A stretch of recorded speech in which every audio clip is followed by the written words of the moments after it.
and his chest was entirely blackened. That was how he died.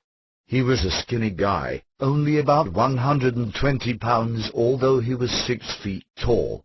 But he had a lot of conviction. He died with his convictions.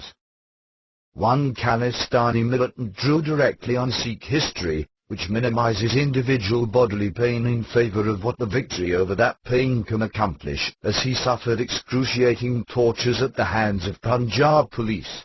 In the hot, still back room of a Guruduwara he showed me the scars of this torture permanently inscribed on the flesh of his torso. The scars of the mind exhibited only by a certain hardness around the mouth.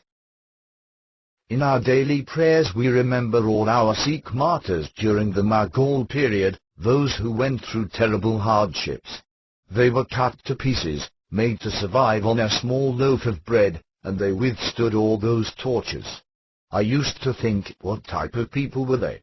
And while I was in the movement there was sometimes a little thought in the back of my mind that if the time came, would I be able to behave as those brave Sikhs, my ancestors, did.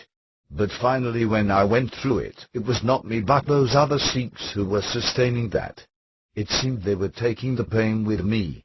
I felt then the satisfaction of knowing that with Guru's grace I was able to pass the test of being a Sikh.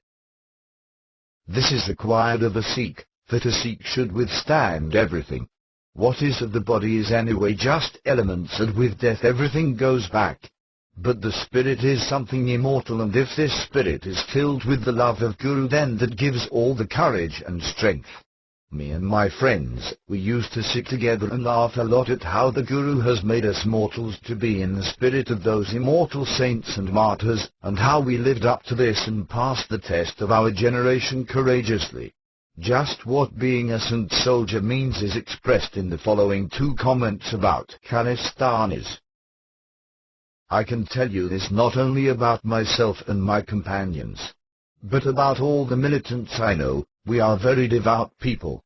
We wake up at 3 or 4 in the morning, bathe, and pray for hours and hours.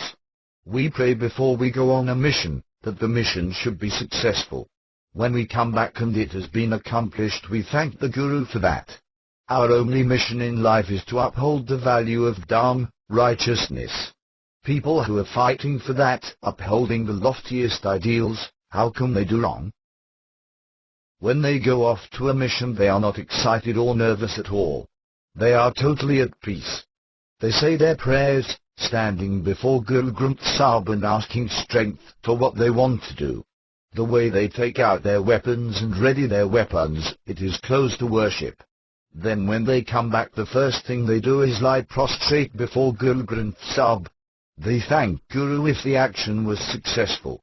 If not, then they pray and say, Guru, thank you for keeping us alive today, and please give us the strength so that next time our mission will be successful. They are very devout, full of noble spirit.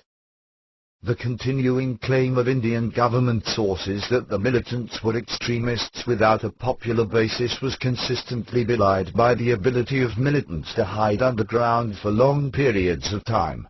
Despite claims of high numbers of militants killed, there were always more emerging from villages and towns across Punjab. But, as in the case with the estimation of the threat posed by Bhinderanwale in 1984, the Indian government could not concede widespread popular support without turning what it saw as a law and order problem into a full-blown political issue. Just as the actions of the Indian Armed Forces during Operation Blue Star undercut the idea that the heart of the problem was a mere band of criminals, the weight of the government counterinsurgency, which fell on all and sundry in the state of Punjab, betrayed the notion that it was a few terrorists who were the problem. A substantial proportion of the population was the problem, despite rhetoric to the contrary.